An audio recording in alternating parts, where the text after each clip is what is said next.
हमारा पड़ोसी देश चाइना, यहाँ पे औद्योगिक क्रांति कैसे हुई?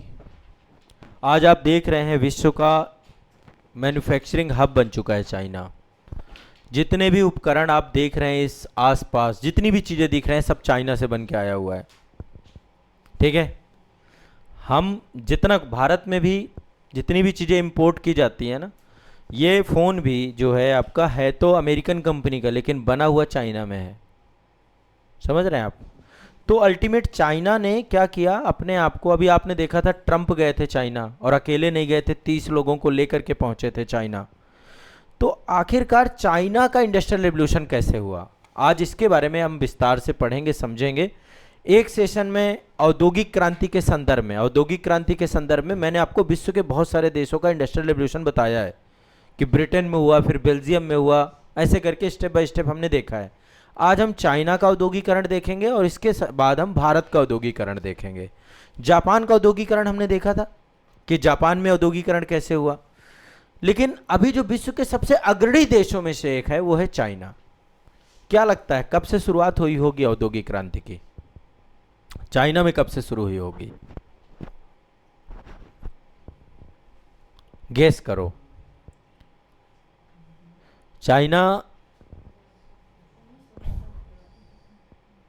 ठीक है, 1962 भारत चाइना युद्ध के टाइम पे, उसके बाद। ठीक है, इन्होंने एक डेट बताई। और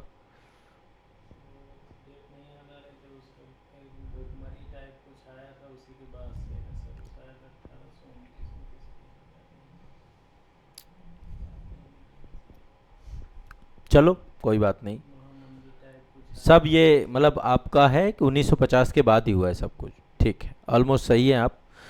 चाइना में चाइना रेवोल्यूशन हुआ 1949 पे, माओ तुंग के माध्यम से यहाँ पे साम्यवादी सरकार बनी। तो जब माओ तुंग जब थे उस समय इंडस्ट्रियल रेवोल्यूशन नहीं था। माओ तुंग के बाद जो है यहाँ पर एक नए राष्ट्राध्यक्ष आते हैं जिनका नाम रहता है देंग सियाओपिंग। नाम ही ओपिंग था, तो ओपिंग ने ओपन कर दिया चाइना को, बहुत सारी पॉलिसी लेकर के आए, बहुत सारी रिफॉर्म और ओपनिंग अप पॉलिसी लेकर के आए। चाइना की नीतियां बदली, और ये बदली 1978 में, 1978 में। ये वो ईरा था जिस ईरा में चाइना ने औद्योगिकरण करना चालू किया। सोचिए कितनी बाद में औद्योगिकरण करना चालू किया। ओवरऑल देखा जाए सबसे लेट औद्योगिकरण करना चालू किया चाइना ने। हमने तो अभी तक नहीं किया है, हमारा अब जाके शुरू हो रहा है। चाइना की तरह अब हम जाके सोच रहे हैं। तो आज आपको एक आइडिया लगेगा कि भारत को क्या करना चाहिए, चाइना ने क्या क्या किया और भारत को भी क्या करना चाहिए। इससे आपको एक जनरली आइडिया लगेगा और आप जो है इससे बहुत अच्छे तरीके से समझ जाएंगे। आप सभी को पता है आज जो है विनिर्माण केंद्र, वैश्विक विनिर्माण, औद्योगिक वर्ल्ड फैक्ट्री बोलते हैं हम चाइना को, कि विश्व की फैक्ट्री बन चुकी है चाइना। और विश्व की फैक्ट्री किन संदर्भों में बनी हुई है बताइए, कौन कौन से संदर्भ हैं जिन संदर्भों में इसे वर्ल्ड की फैक्ट्री हम कहते हैं चाइना को? हाँ, लोन दे रहे हैं मतलब?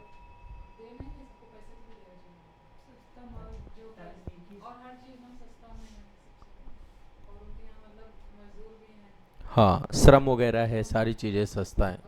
वो तो अलग चीज़ है, चीज़ें सस्ती हैं, सब चीज़ें अलग चीज़ें हैं। स्किल और तकनीकी है, वो तो देखो जनरली हमने डिस्कस किया है कि औद्योगिक क्रांति के लिए क्या क्या चीज़ें होनी चाहिए। वर्ल्ड फैक्ट्री बनने के पीछे के जो मेजर कारण है, ठीक है अभी, ठीक है, मैं अब एक एक करके चीज़ें स्पष्ट करता हूँ। सबसे पहले 1978 में यहाँ पे सुधार हुए, अब इनको डिटेल भी करेंगे। आज का चाइना कुछ ऐसा दिखता है, आज का औद्योगिक चाइना कुछ ऐसा दिखता है जैसा आप ये देख रहे हैं। बड़ी बड़ी बिल्डिंगें हैं, टेक्नोलॉजी है, सड़कें हैं, और इनफैक्ट आप ये समझ लीजिए इन्होंने इस तरीके से बना रखा है कि लगभग 50 स्टोरी के ऊपर एक बैग होगा, वो वाला बैग ले आइए, मेरा ऑफिस बैग ले आइए। 50 स्टोरी के ऊपर भी पूरा शहर बसा रखा है, वहाँ भी ऊपर ही पता चला मेट्रो चल रही है। घोस्ट सिटी बन चुकी है यहाँ पे सड़कों में बहुत ज़्यादा पॉपुलेशन, इतनी भीड़ होने के बावजूद भी भीड़ नहीं दिखती है यहाँ पे। और कोस्टल एरिया जितने भी हैं, तटीय क्षेत्र जितने भी हैं, उनको इन्होंने बहुत बड़े स्तर पे जो है डेवलप करने का प्रयास किया है। ठीक है, चाइना ने।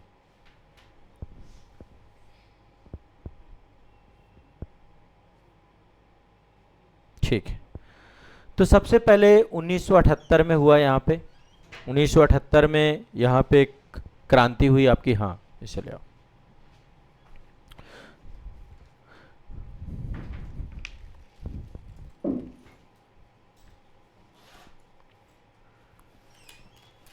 उन्नीस में एक सुधारात्मक आंदोलन चला यहाँ पे। इसके बाद मार्केट को पूरी तरीके से ओपन कर दिया गया, ठीक है। इसके बाद जो है 1988 से लेकर 1998 तक, देखिए चाइना ने बहुत स्मार्ट खेला। उसने कहा कि हम किसी से उलझेंगे नहीं, सबसे पहले तो देश में स्थिरता होनी चाहिए, युद्ध जनित परिस्थितियां नहीं बननी चाहिए।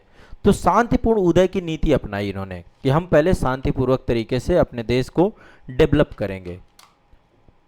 जो इनकी पहली शुरुआती पॉलिसी थी वो शांतिपूर्ण उदय की ही पॉलिसी थी, ठीक है।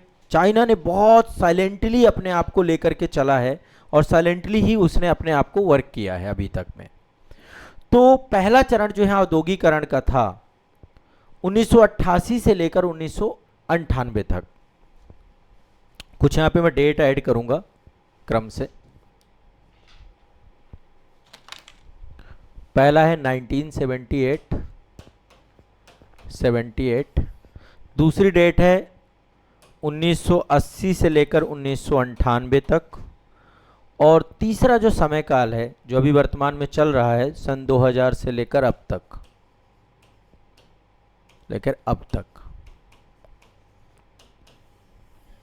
ये 3 फेज हम देखने को पाते हैं चाइना के डेवलपमेंट को लेकर के। चाइना की औद्योगिक क्रांति 1978 से चालू होती है। क्या हुआ 1978 में, उससे पहले चलते हैं थोड़ा सा। जब माओ त्से तुंग की सरकार थी तो वो एक पॉलिसी लेकर के आए थे, great leap forward policy. Great leap forward policy के तहत उद्योगों को वो बहुत तेजी से बढ़ावा देना चाहते थे कि हम इंडस्ट्रियलाइजेशन को बहुत तेजी से बढ़ाएंगे। लेकिन चाइना की जो सोसाइटी थी वो एग्रीकल्चर सोसाइटी थी पूरी तरीके से। और जब उद्योगों को वहाँ पे बढ़ाया गया, उस पर मैं अभी डिटेल में आऊँगा, डिस्कस करूँगा आपसे, तो वहाँ पे बड़े स्तर पे अकाल पड़ने लग गए क्योंकि एग्रीकल्चर डिस्टर्ब हुआ उसके कारण से, और वहाँ पे अकाल भी पड़े और पूरी तरीके से पॉलिसी आपकी फेल हो गई। बेसिक इंफ्रास्ट्रक्चर तो बनाया गया लेकिन उसका कुशल प्रबंधन नहीं हो पाया। आधुनिक तकनीकी की कमी के कारण से वास्तविक औद्योगिक क्रांति नहीं हो पाई। तो पहला प्रयास माओ त्से तुंग ने किया था 1958 में, लेकिन तब का चाइना साम्यवादी चाइना था और बंद था, इकोनॉमी क्लोज थी पूरी तरीके से। तो वास्तविक शुरुआत 1978 से मानी जाती है जब देंग सियाओपिंग आए यहां पर। देंग सियाओपिंग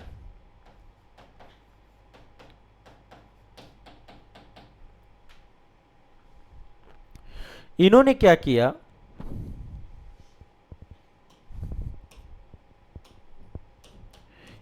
किया, सबसे पहले चाइना की अर्थव्यवस्था को ओपन कर दिया। पूरी की पूरी अर्थव्यवस्था में बहुत सारे इकोनॉमिक जोन बनाए इन्होंने, एस्टेब्लिशमेंट किए। और शुरुआत में textile industry, toy industry, footwear industry और बहुत सारे इलेक्ट्रिक गुड्स, उनका मैन्युफैक्चरिंग करना चालू किया। श्रम प्रधान उद्योग जो शुरू में हो सकते हैं, जिनमें देखो सस्ता श्रम तो था, ग्रामीण इलाकों में बहुत सारे लोग बेरोजगार थे शुरुआत में। जैसे भारत में आप देखते हैं गांव में अभी बहुत बेरोजगारी है। तो जब इन्होंने मैन्युफैक्चरिंग यूनिट्स लगानी चालू की तो बहुत तेजी से ग्रामीण इलाकों से करोड़ों लोग शहरों की ओर आने लग गए और यहाँ पे उद्योगों को बहुत सस्ता और बहुत कुशल अनुशासित श्रम मिलना चालू हो गया। पहले उसको स्किल्ड किया इन्होंने और स्किल करके उनको विकल्प दे दिए, ऑप्शन दे दिए। तो सस्ता श्रम था ही यहाँ पे, और बहुत तेजी से श्रम प्रधान उद्योग जो है यहाँ पर एस्टेब्लिशमेंट हो गए। कपड़े बनने लग गए, खिलौने बनने लग गए, जूते बनने लग गए, छोटे छोटे इलेक्ट्रिक गुड्स बनने लग गए। ये तो शुरुआती दौर था जब यहाँ पे इंडस्ट्रियलाइजेशन, औद्योगिकरण चालू हुआ, ठीक है। वैश्विक विस्तार धीरे धीरे क्या हुआ, WTO विश्व व्यापार संगठन में चाइना शामिल होता है सन 2001 में। सन 2001 में WTO का मेंबर बन जाता है, और जैसे WTO का मेंबर बनता है तो चाइना का जो पूरा का पूरा मार्केट है पूरे दुनिया के लिए खुल जाता है, और दुनिया का मार्केट चाइना के लिए खुल जाता है, दोनों के लिए WTO के मेंबर बनते ही। और इसके बाद चाइना के द्वारा स्टील के क्षेत्र में, जिसको हम कोर सेक्टर कहते हैं, स्टील हो गया, सीमेंट हो गया, ऑटोमोबाइल हो गया, जहाज निर्माण हो गया, भारी मशीनरी हो गया, ठीक है। तो स्टेप बाय स्टेप किया इन्होंने। यहाँ पे पहले अर्थव्यवस्था को ओपन किया, इकोनॉमी बंद थी तो अर्थव्यवस्था को ओपन किया, सभी के लिए खोल दिया। हमने भी खोला। हमने कब खोला? हमने 1991 में खोला। 1991 में हमारे यहाँ पे एक रिफॉर्म देखने को मिलता है। इसके बाद इन्होंने श्रम प्रधान उद्योगों की स्थापना की, श्रम प्रधान उद्योगों की स्थापना की। और इसके बाद इन्होंने श्रम प्रधान उद्योगों के बाद इन्होंने क्या किया? यहाँ पे भारी उद्योगों को लगाना चालू कर दिया। भारत ने भी भारी उद्योग लगाए, बहुत शुरू में ही लगा दिया हमने, द्वितीय पंचवर्षीय योजना में ही हमने शुरू कर दिया था भारी उद्योगों को लगाना। सरकार के द्वारा धीरे धीरे उद्योगों की मदद करने चालू की गई। सरकार एक्सप्रेसवे बनाने लग गई, बहुत सारे हाई स्पीड रेल नेटवर्क को डेवलप करने लग गई, बड़े बड़े बंदरगाह बनाने लग गई। और आज आप देख रहे हैं, आज के समय काल पे मेड इन चाइना पूरे वर्ल्ड में राज कर रहा है। 20 ट्रिलियन की इकोनॉमी बन चुकी है चाइना केवल एक्सपोर्ट इंडस्ट्री के दम पे। और केवल सस्ती चीजें नहीं बनाता, शुरू में इन्होंने क्या एक दिमाग दिया, पूरे वर्ल्ड को एक मैसेज दिया, चाइना की चीजें बहुत सस्ती होती हैं, बहुत सस्ती। जो मोबाइल फोन लाखों रुपए के मिलते थे, हजारों रुपए पे लेकर के आए। सबसे पहला इनका प्लान था कि हम चीजों को इतना सस्ता कर देंगे कि लोगों की आदत बन जाए। इन्होंने एक पॉलिसी बनाई, यूज एंड थ्रो, उपयोग करो और फेंको, ऐसी चीजें, ताकि सस्ता रहे। रीयूजेबल नहीं, रीयूजेबल चीजें नहीं बनाई शुरुआत में, यूज एंड थ्रो के पॉलिसी, उपयोग करिए फेंकिए, उपयोग करिए फेंकिए, ताकि ज्यादा से ज्यादा कंजम्पशन हो सके। आज तो हाईटेक दुनिया, आप ये डिजिटल बोर्ड देख रहे हैं, अभी चाइना का ही है। ऑलमोस्ट सब कुछ मेरे पास चाइना का है, जितना भी इलेक्ट्रिक गुड्स यहाँ पे रखा हुआ है सब चाइना से बना हुआ है, और ये सस्ता नहीं है, ठीक है। तो आज हाईटेक दुनिया में 3-4 काम किए। एक तो तकनीकी क्रांति लेकर के आए ये स्मार्टफोन। आज देखिए वर्ल्ड के जितने स्मार्टफोन बनते हैं सब चाइना से बन के आते हैं। एशिया में जितना भी स्मार्टफोन बनता है सब चाइना से बन के आता है। सेमीकंडक्टर इंडस्ट्री डेवलप की, 5G टेक्नोलॉजी लेकर के आए, आर्टिफिशियल इंटेलिजेंस लेकर आए, रोबोटिक्स लेकर आए, सब कुछ ये बहुत पहले ला चुके हैं। भारत में तो अब जाकर AI को लेकर के गवर्नमेंट निवेश करे, इन्वेस्टमेंट कर रही है। इसके बाद ये जो है हरित क्रांति, हरित क्रांति समझ रहे हैं? ये हरित क्रांति ये वाली नहीं है खेतों में जो दिखाई दे रही है, इनकी हरित क्रांति है टेक्नोलॉजी की हरित क्रांति। इलेक्ट्रिक व्हीकल, आज आप देखिए चाइना की बहुत सारी कंपनियां, जैसे MG हेक्टर के बारे में आपने सुना होगा, MG है ना, MG के उसका एग्जैक्ट मॉरिस कुछ ऐसे नाम है, मुझे पूरा नाम अभी याद नहीं आ रहा है। तो ये इन्होंने क्या किया, ईवी इंडस्ट्री को इन्वॉल्व किया, लिथियम बैटरीज बनाने चालू किए, सोलर पैनल बनाने चालू कर गए। आज पूरे वर्ल्ड में जितने भी बड़े स्तर पर लिथियम बैटरीज बनती हैं, सोलर पैनल बनते हैं, सब चाइना के द्वारा बनाए जाते हैं। चाइना से हम भी इंपोर्ट करते हैं।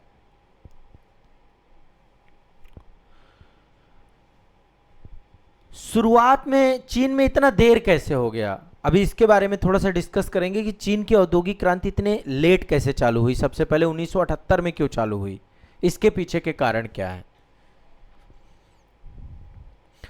चीन में शुरुआत में कोई भी साइंटिफिक अप्रोच नहीं था, वैज्ञानिक क्रांति नहीं थी यहाँ पे।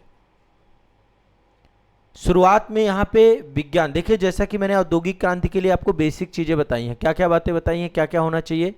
सबसे पहले रॉ मटेरियल, कच्चा माल, कच्चा माल यहाँ था, ठीक है। दूसरी चीज क्या बताई मैंने, श्रम होना चाहिए, लेबर होनी चाहिए।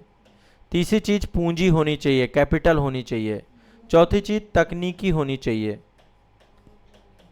और राजनीतिक स्थिरता, वेरी गुड, राजनीतिक स्थिरता। और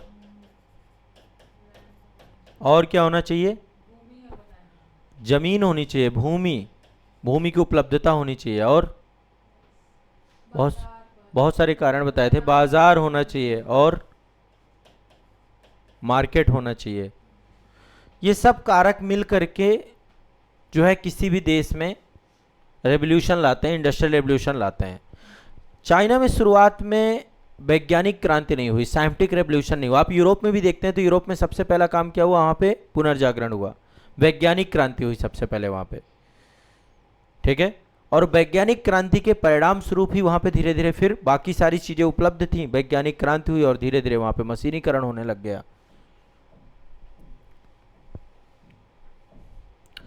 चीन के जो शुरुआती आविष्कार भी थे वो किसानों और कारीगरों के व्यवहारिक अनुभव पर आधारित थे। प्रयोगशालाओं की कमी थी, यहाँ पे प्रयोगशाला नहीं थे।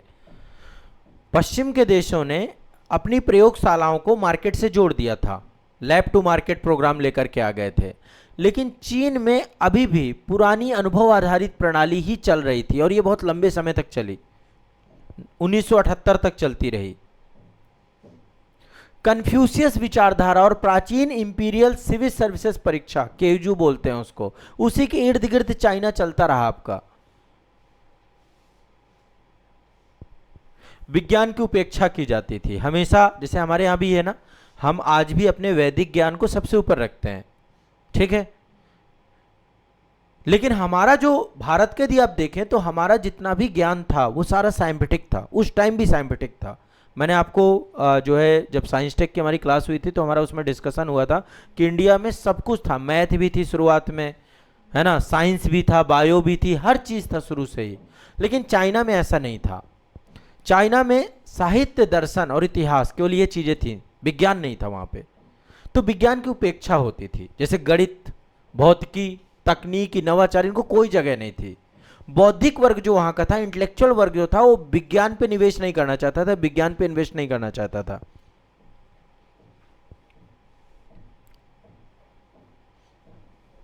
मजदूरों की कमी नहीं थी, लेकिन मशीनों की जरूरत नहीं थी। चीन कह रहा था हमारे पास तो इतनी आबादी है, इनको रोजगार देते हैं ना मशीनों। अभी भी भारत सरकार ये सोचने लग जाए कि यार इतनी लेबर है हमारे देश में, हम क्यों जेसीबी वगैरह लेकर आ रहे हैं, लेबर को लगा देते हैं, चलो इसको तोड़ो, चलो इसको काम करो, ताकि हमारे लोगों को रोजगार मिले, कोई भी मशीन ना लाई जाए कई जगह पे। ये शुरुआती थॉट प्रोसेस चाइना में था। उनको लग रहा था इतनी बड़ी आबादी है, श्रम इतना सस्ता है, इतना ज़्यादा है, लोगों को रोजगार मिल पाए तो चाहे एग्रीकल्चर हो, चाहे इंडस्ट्री हो, इन सबको बढ़ाने के लिए मशीनें नहीं आएंगी, ब्रिटेन से भाप का इंजन नहीं आएगा, इनकी कोई आवश्यकता नहीं है। ये शुरुआती बात बता रहा हूं, शुरुआती थॉट प्रोसेस चाइना का।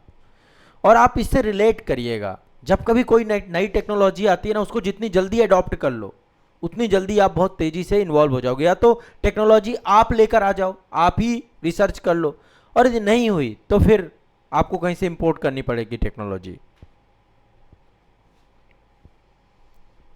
तो शुरुआत में एक काम ये किया।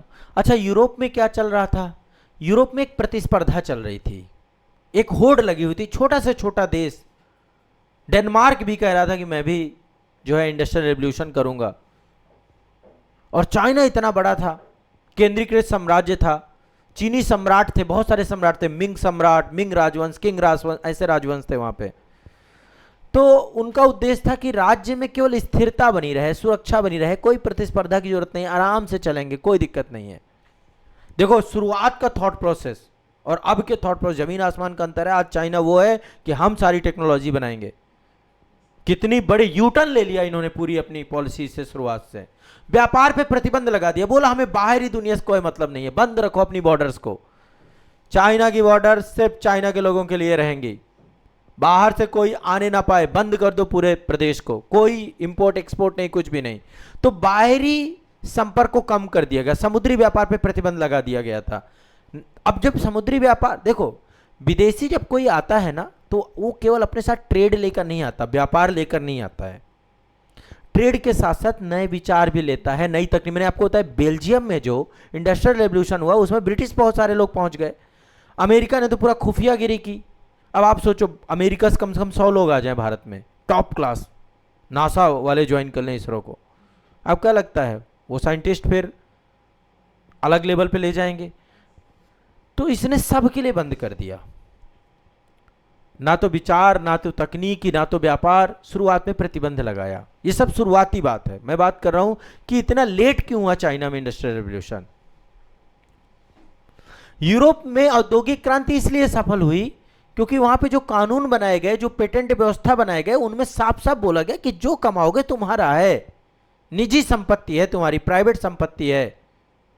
लेकिन चाइना में जो कम्युनिस्ट बैठे थे या सरकार का जो नियंत्रण था, वहां पे व्यापारियों की संपत्ति सुरक्षित नहीं थी। सम्राट जब चाहे उद्योगों पर कब्जा कर लेते थे, भारी टैक्स लगा देते थे। पूंजीपतियों को कोई कौन ऐसे उसमें भरोसा करेगा। भारत सरकार को भी अभी भारत में निवेश में बहुत डरते हैं लोग, क्योंकि यहाँ पे इतना टैक्स है, हर चीज में टैक्स। अभी भारत में अभी इसी में टैक्स फ्री कर दें देश में, आपको क्या लगता है, पगला नहीं जाएंगे लोग? लेकिन अब राज्य के पास आय का साधन भी तो हो कुछ। राज्य के पास तो अभी भी घाटे की अर्थव्यवस्था में राज्य चल रहा है, राज्य के जितने उपक्रम है सब घाटे में चल रहे हैं। इसलिए राज्य बेचारा किसी तरीके से टैक्स के माध्यम से ही भरपाई करता रहता है, बजट को अपने कंट्रोल करता रहता है। कभी सरप्लस बजट हो जाए हमारा, ऐसा हो जाए कि भारत सरकार की जितनी कंपनियां हैं सब फायदे में चली गई, सरकार के पास बहुत आवक है, बहुत इनकम है, तो सरकार धीरे धीरे टैक्स को डाउन करे। यहाँ सरकार खुद हर साल जो है कर्जा ले रही है, विदेशों से कर्जा ले लेके पूरा बजट सेट कर रही है। शून्य आधारित बजट हमारा वैसे भी है, इतना ब्याज हमें भरनी पड़ती है, भारत के ऊपर भी बहुत कर्जा है। तो चाइना में शुरुआत में यही कंडीशन थी कि राजा बहुत टैक्स लगाते थे, पूंजीपतियों का निभय, तो कोई जोखिम ले नहीं रहा था। लेकिन ये चीज़ यूरोप में नहीं थी, वहाँ पे पूंजीपति प्रणाली, पूंजीवादी अर्थव्यवस्था, हस्तक्षेप का सिद्धांत, ये सब आ चुके थे।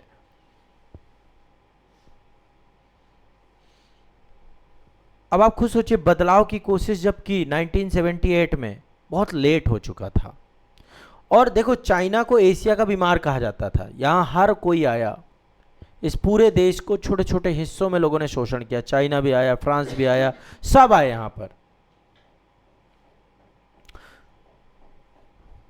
अफीम युद्ध हुआ, विदेशी आक्रमण हुए यहाँ पर, पश्चिमी शक्तियों द्वारा चीन का आर्थिक शोषण किया गया, गृह युद्ध चलता रहा बहुत लंबे समय तक चाइना में, ताइपिंग विद्रोह हुआ, फिर किंग राजवंश का पतन हुआ 1911 में, फिर जापान आ गया, जापान ने आक्रमण कर दिया द्वितीय विश्व युद्ध के टाइम पीरियड पे, फिर चीन में ही गृह युद्ध चालू हो गया। यहाँ पे 1911 में एक कल्चरल रेवोल्यूशन हुआ था, सांस्कृतिक क्रांति हुई थी सन्यास सेन के नेतृत्व में। जब आप चाइना पढ़ेंगे तब मैं डिटेल में बताऊंगा आपको। तो यहाँ पे कम्युनिस्ट गृह युद्ध हुआ आपका, और लगातार जब कभी कोई देश अशांत होता, 1949 तक तो लड़ते ही रहे, गृह युद्ध ही चल रहा था अंदर। यहां का शासक ताइवान जाके बैठ गया, उसने कहा असली चाइना मैं, यही चल रहा था। ताइवान आज भी अपने आप को क्लेम करता है कि एक्चुअल में चाइना हुआ। 1971 में इसको P5 की मेंबरशिप दी गई।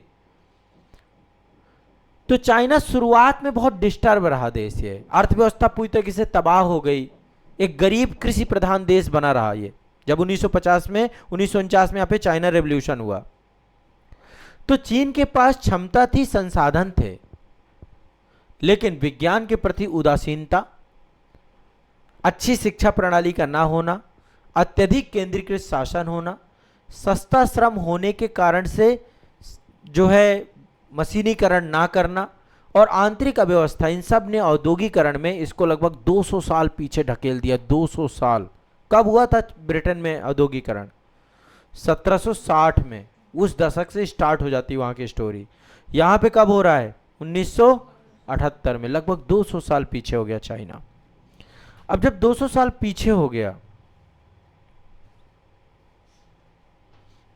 तो चाइना में धीरे धीरे ये बात उठने, जैसे आज हमें नहीं लगता, आपको आज फील नहीं होता, आज सब चाहते हैं कि चाइना की तरह भारत में भी एक इंडस्ट्री डेवलप हो, यहाँ भी रोजगार हो, यहाँ पे भी अच्छी अर्थव्यवस्था जाए। सरकार को भी लगा, आप देखिए ना 2014-15 में जब ये सरकार आई, सरकार ने कहा make in India, startup India, ये सब क्या हुआ कि भैया अब स्टार्टअप यहाँ बनाइए, आप भारत में ही बनाइए। ये पॉलिसी लाते 2014 में हम मेक इन इंडिया लाए। हमारे साथ क्या हुआ? हम थे एग्रीकल्चर अर्थव्यवस्था, हम सीधा पहुंच गए सर्विस सेक्टर में, जंप कर गए। बीच में द्वितीय क्षेत्र में हम नहीं पहुंचे, द्वितीय क्षेत्र में अब जाके हमारा प्रयास चल रहा है। आज भारत सर्विस इकोनॉमी है, बहुत बड़ी सर्विस इकोनॉमी, हमारे सर्विस सेक्टर का बहुत बड़ा योगदान है। जीडीपी में सबसे बड़ा योगदान सर्विस सेक्टर का ही है। रोजगार देने में अभी भी सबसे बड़ा योगदान एग्रीकल्चर का ही है। एग्रीकल्चर दे 60% लोग अभी भी खेती करते हैं। तो चाइना में शुरुआत होती है 1978 में इकोनॉमिक रिफॉर्म में। पीछे क्यों हुआ? जनरली कुछ आइडिया लगा? इस कारण से मैं थोड़ा सा जनरली पृष्ठभूमि के साथ आपको जोड़ रहा हूं ताकि ये पूरा टॉपिक अच्छे से कनेक्ट कर पाओ आप। कम्युनिस्ट सरकार जब बनी तो उन्होंने कहा कि कुछ करेंगे, बढ़िया करेंगे और हम जल्दी करेंगे, जितना टाइम विश्व को लगा है उससे जल्दी करेंगे। पश्चिमी देशों को जो विकास हासिल करने में 200 साल लगा है वो मैं 10 साल में करूंगा, 15 साल में करूंगा, 20 साल में करूंगा। तो 3 फेजेस आए यहां पे, ठीक है, 3 फेजेस आए। मैं तीनों फेजेस को आपको स्पष्ट करता हूं। पहला तो आपका रेवोल्यूशन हुआ 1949 पे, 1949 में। अब आप लिखते हुए चलना थोड़ा थोड़ा जो भी चीजें है पृष्ठभूमि। 1949 से 1976 का पहला फेज चला, 1976 पहला फेज, ये प्रथम चरण इंडस्ट्रियल रेवोल्यूशन का। पीपुल रिपब्लिक ऑफ चाइना बनाइए, माओ त्से तुंग लीडर बन गए, सोवियत संघ से मदद ली इन्होंने और सोवियत संघ से मदद लेकर के शुरुआत में कुछ स्टील और मशीनरी इनको बढ़ावा देने की कोशिश करने लग गए पहले चरण में, ठीक है। माओ त्से तुंग थे यहां पे, माओ की सरकार थी।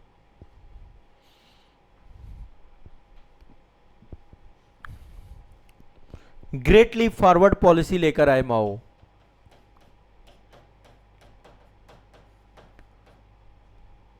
ग्रेट लीप पॉलिसी, अभी तो देखो मैं बहुत डिटेल में नहीं इसे बताऊंगा, लेकिन ये जब मैं आप आईआर पढ़ते हैं तब पूरा एक टॉपिक ही मैं पढ़ाता हूँ वहाँ पे, ग्रेट लीप फॉरवर्ड पॉलिसी। बस इसको इतना समझ लीजिए कि ये अपने अर्थव्यवस्था को चाह रहे थे कि औद्योगिक अर्थव्यवस्था में बदले, ठीक है, लेकिन ये विफल हो गई आपकी।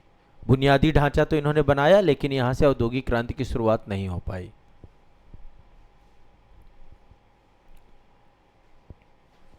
ठीक है।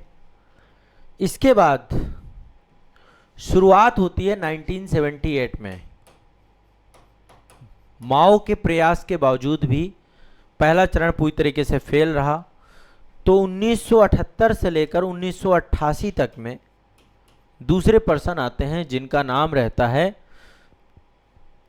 देंग सियाओपिंग। देंग सियाओपिंग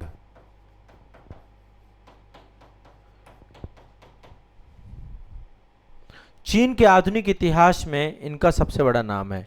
इन्होंने एक पॉलिसी लेकर आए, ओपन डोर पॉलिसी। सबसे पहले इन्होंने कहा कि चाइना को ओपन करना पड़ेगा, open door policy, open door policy.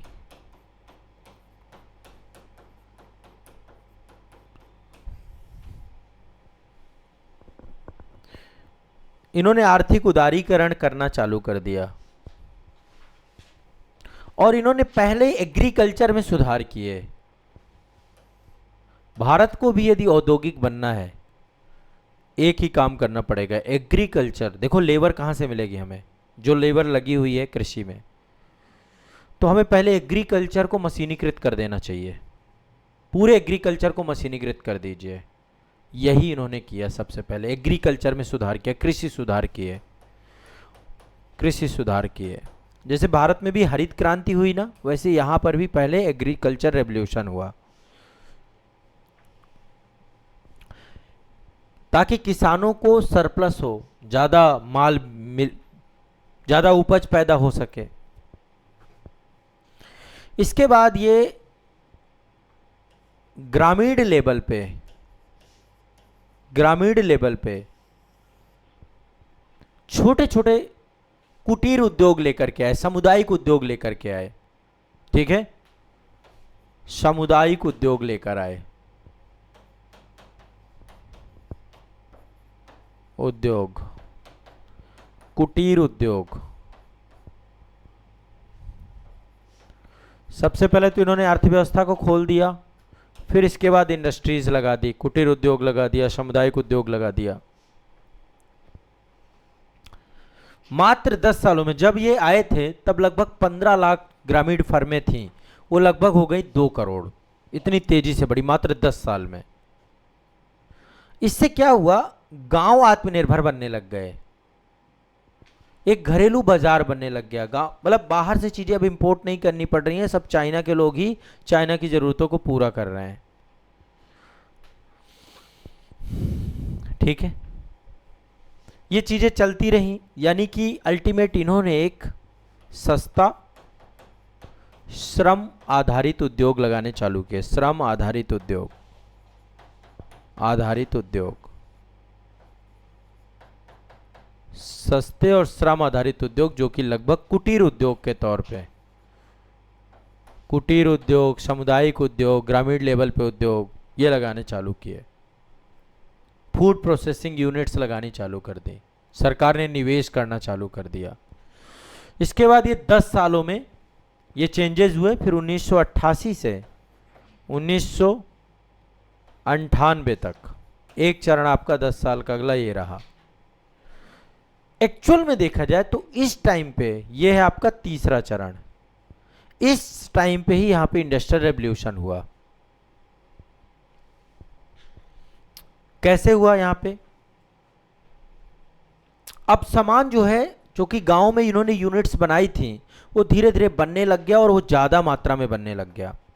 ठीक है, श्रम भी उपलब्ध था, सस्ता श्रम उपलब्ध था। चूंकि इन्होंने मार्केट को पूरी तरीके से खोल दिया, चाइना को खोल दिया, तो बाहर से कंपनी आने लग गई, सरकार को निवेश करने लग गई। सस्ता श्रम था, सरकार ने टैक्स वगैरह भी बहुत कम किए। इन्होंने क्या किया, विशेष आर्थिक क्षेत्र बना दिए, इस समय स्पेशल इकोनॉमिक जोन क्रिएट कर दिए। विशेष आर्थिक क्षेत्र, लैंड थी ही, आज वर्ल्ड में चौथा सबसे बड़ा लार्जेस्ट कंट्री है आपका ये। पोर्ट है पूरा का पूरा। चाइना का आप यदि मैप देखें तो आप देखेंगे पूरा का पूरा यहाँ पे प्रशांत महासागर, यहाँ पे बंदरगाह ही बंदरगाह हैं, पूरे पोर्ट डेवलप किए इन्होंने तटीय क्षेत्रों में। ठीक है, यहाँ पे देखिए संघाई है आपका, यहाँ पे जितने भी आप बड़े बंदरगाह देखेंगे, सारे बंदरगाह इनके, या बड़े बड़े जितने भी शहर हैं, सब यहीं पर हैं, तटीय क्षेत्रों पर है। तो इन्होंने क्या किया, यहाँ पर विशेष आर्थिक क्षेत्र तटीय क्षेत्रों पे इस्टेब्लिशमेंट कर दिया। तटीय शहर बनाने लग गए, ये तटीय शहर बनाने लग गए। स्पेशल इकोनॉमिक जोन बना दिए और टैक्स में छूट दे दी कि भैया टैक्स वगैरह आप लोग जो भी काम करेंगे टैक्स में छूट दे दी। अभी जैसे सरकार भी हमारी सेमीकंडक्टर यूनिट्स लगाने वाली कंपनियों को बहुत सारा छूट दे रही है। ठीक है, ताकि बुनियादी ढांचा बेहतर होता रहे। एक बढ़िया सा लॉ एंड ऑर्डर दे दिया, बढ़िया सी व्यवस्थाएं कर दी, कुछ बुनियादी ढांचा बना दिया। इसके बाद इस टाइम पे कुछ इंडस्ट्रीज आपकी यहां पर बड़े लेवल पे डेवलप होने लग गई। एक तो कपड़ा इंडस्ट्री, एक आपकी खिलौना इंडस्ट्री, खिलौना, कपड़ा, टेक्सटाइल इंडस्ट्री। दुनिया का सबसे बड़ा कपड़ा, कपास, फर्नीचर और खिलौने का उत्पादक बन गया ये। कपड़ा, कपास, फर्नीचर,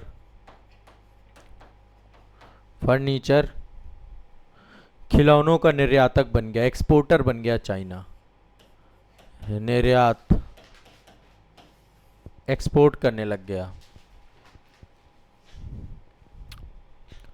इसके बाद अगला चरण आता है 1998 से लेकर अब तक। चाइना को अभी आप देख रहे होंगे, कोई भी मैटर होता है शांत रहता है, ज़्यादा कोई बहुत स्टेटमेंट नहीं दिखेंगे, बहुत एग्रेसिव नहीं रहेगा, कभी किसी पे युद्ध नहीं करता है। वो बस उसको एक चीज़ प्रोटेक्ट करना है, उसको एक चीज़ पता है। यदि आप चाइना को देखेंगे, चाइना के जितने भी विवाद हैं, यहाँ पर विवाद हैं, वो चाहता है कि ये क्षेत्र पे उसका कब्जा बना रहे, नियंत्रण बने, क्योंकि उसका पूरा यही आधार है, यही बेस है। तो यहाँ पे वो अपने पड़ोसी जितने भी ये क्षेत्र हैं, वाटर टेरिटरी है, इस पे उसने बहुत कंट्रोल कर रखा है। इनफैक्ट यहाँ पे एक 9 डैश लाइन बना रखी है उसने, और उस 9 डैश लाइन पे वो पूरा क्लेम करता है। ठीक है, अच्छा, समंदर पे भी टापू बनाता जा रहा है, यहाँ पर भी बहुत सारे बड़े बड़े कृत्रिम द्वीप बनाता चला जा रहा है। अभी समंदर पे एक्सपेरिमेंट करना चालू किया उसने। तो जब तीसरी औद्योगिक क्रांति हुई, ये इसका सबसे निर्णय आप देखेंगे, चाइना के गुड्स जो बड़े स्तर पे विदेशी बाजारों में पहुंचे हैं, जैसे भारत बगल में एक बड़ी बाजार पड़ी थी, चाइना की सबसे बड़ी खूबसूरती, एशिया बहुत बड़ी मार्केट बनी पड़ी थी। तो इसने क्या किया, हल्के हल्के सामान, जैसे आप देखेंगे जितने खिलौने हैं, आप कभी इलेक्ट्रिक गुड्स में भी जाइएगा, घड़ियां हो गई। ठीक है, जो चीज़ें इसको लगा कि कंज्यूम करेंगे, घड़ियां आपको 100 रुपए, 50 रुपए तक की, 20-20, 30-30 रुपए की घड़ी भी आप कभी मार्केट में जाइए, सब चाइनीज का सामान है वो। जो कम मूल्य हो और उसका बड़ा, मतलब ये क्या है, बल्क उत्पादन करते हैं। फुटवियर यूनिट्स आप देखें, जूते जितने बनते हैं, चाहे प्यूमा हो, चाहे एडिडास हो, चाहे रिबोक हो, चाहे नाइकी हो, इन सब की यहां पर सब चाइना से बन के आता है जूता, सब चाइना बनाता है। तो सरकार ने क्या किया, बाकायदा पहले इंफ्रास्ट्रक्चर बना दिया, इंफ्रास्ट्रक्चर बना के उन कंपनियों को बोला देखो सब कुछ बना बनाया है, लोग भी हमारे ही रहेंगे, बढ़िया तुमको श्रम भी मिल जाएगा, कोई नहीं लाना वहां से, आप आइए आराम से जो है यहाँ पे अपनी यूनिट चलाइए और यहाँ से पूरे जिसको बेचना है बेचिए आप। तो उन कंपनियों ने निवेश करना चालू कर दिया, बनाना चालू कर दिया। तो सरकार ने शुरुआत किया यहाँ पे, इस टाइम पीरियड पे शुरुआत किया पहले हल्के सामानों से, हल्के सामानों का निर्यात किया, एक्सपोर्ट करना चालू किया।